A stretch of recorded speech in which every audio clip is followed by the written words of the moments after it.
Hi guys, Iron Cameraman here. What do you think is the strongest weapon in skibidi toilet? Until today, I was sure it was the Watchman of Doom's sword. But when I heard this audio file, I realized I was completely wrong. Animator Legacy even made a fan creation for this audio file. Here, take a look.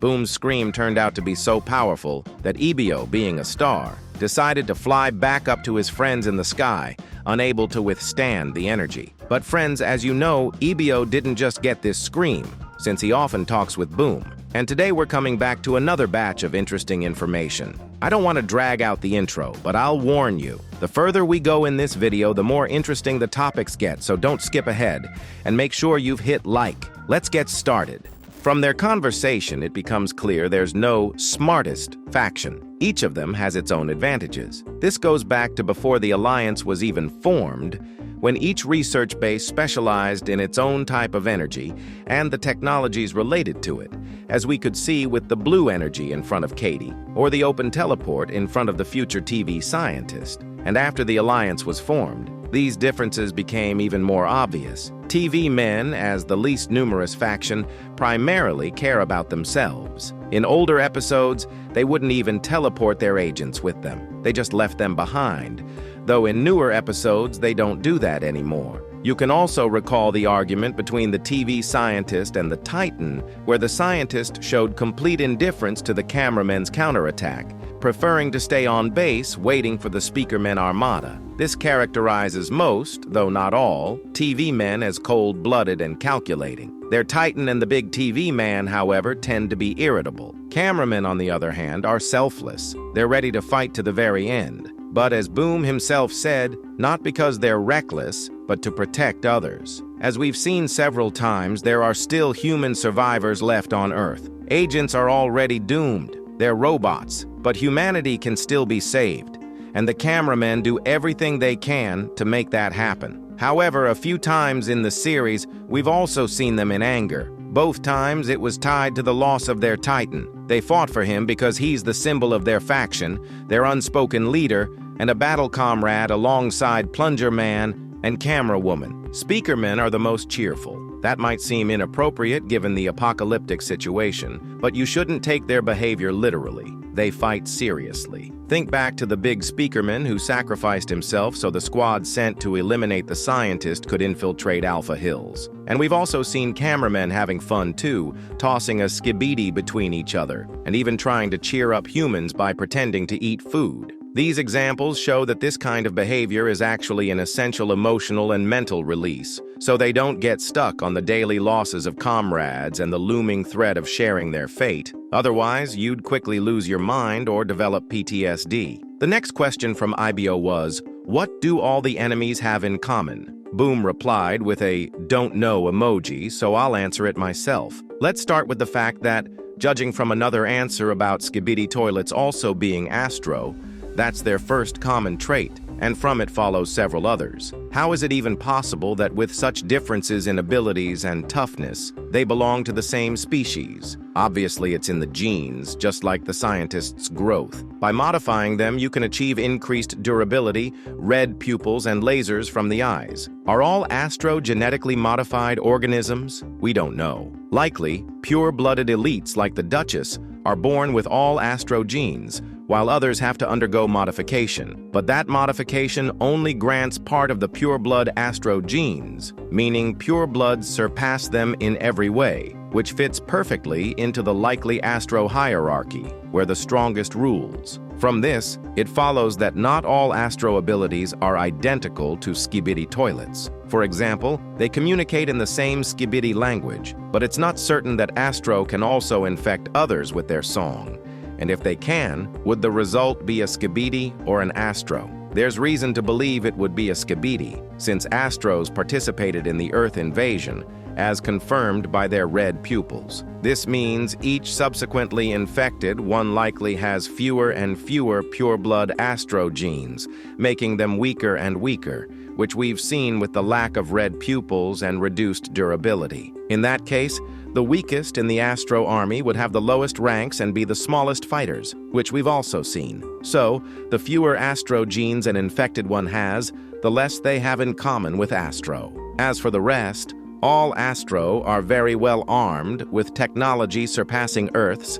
They clearly have sadistic tendencies, fight fearlessly to the last, and are well organized under commanders like UFO. It's also now known that episode 81 will be short, but very interesting. It'll also feature something many have long speculated about. So, what does this mean? First of all, as Boom has heavily hinted before, we're going to see PC men. And here it's worth recalling the circumstances in which speaker men and then TV men were first introduced to the plot, since Boom uses recurring storytelling tools. Both times, the new factions came to the Cameraman's aid at the last moment, and shortly after, their Titans arrived, returning the advantage to the Alliance. To guess what's coming in episode 81, we should take into account the key event of episode 80, the return of Titan Speakerman 3.0. Obviously, this will be accompanied by a battle in which the Alliance will initially be losing, but then the Titan will arrive and save everyone. His goal will likely be Titan TV Man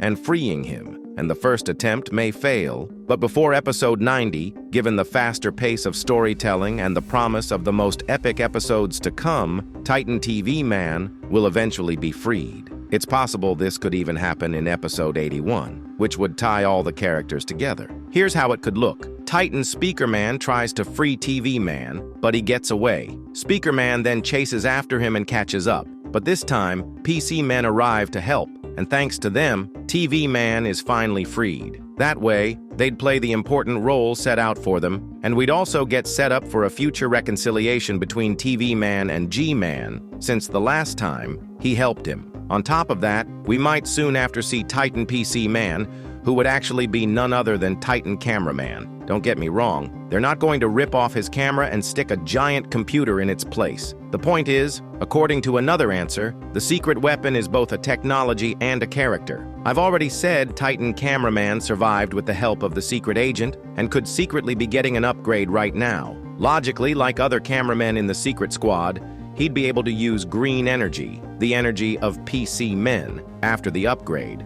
That would make him indirectly their Titan, since he'd be the first Titan to use green energy. Likely all PC men are also in the secret squad and are an even smaller faction than TV men. This is why we should expect first the creation of a simpler and more accessible half-Titan PC man, and then, with the combined efforts of the whole Alliance, a full Titan PC man. And upgrades tied to green energy might also be given to the whole Alliance, as we've seen with Secret Squad agents. By the way, episode 80 will be split into 2 or 3 parts. As we've seen, if an episode consists of only one part, except for episode 78, it's focused mainly on a small group of characters and doesn't involve large-scale battles. That means episode 80 will be the opposite. Could the battle for the Cameraman base drag on that long? Unlikely, since by then everyone will already be evacuating from there, as we saw in the spoiler. So, fighting for a base that's already lost would be pointless. The most likely scenario is the continuation of the Speakermen Armada's counterattack.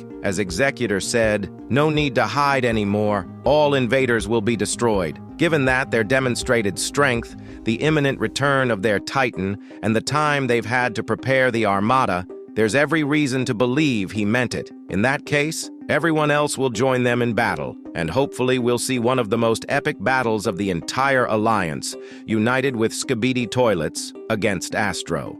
Maybe even humans won't be left out, hinted at by this scene where a cameraman is clearly showing a man how to use a grenade launcher. Plus, many humans already have combat experience. Otherwise, they wouldn't have survived. And now back to one of our favorite topics. Let's talk a bit about the Duke. From the answer, we understand the Duke is quite strong, But how strong exactly? It's known that G-Toilet is the strongest of the skibidi toilets. The Duke, however, is one of the strongest Astro, even surpassing the Duchess. If she's more of a lightweight type like Titan Speakerman, then the Duke is closer to Cameraman or TV Man. It's possible he, like the Duchess, is hiding some abilities, since we thought we knew everything about Astro. But first, the Duchess shot a laser from her mouth, then got herself a body. And even the non-pureblood UFO got a helmet core that let him keep the TV Men's portal open. Taking all this into account, the Duke will clearly surpass the strength of all the Titans, including G-Man, maybe even all together,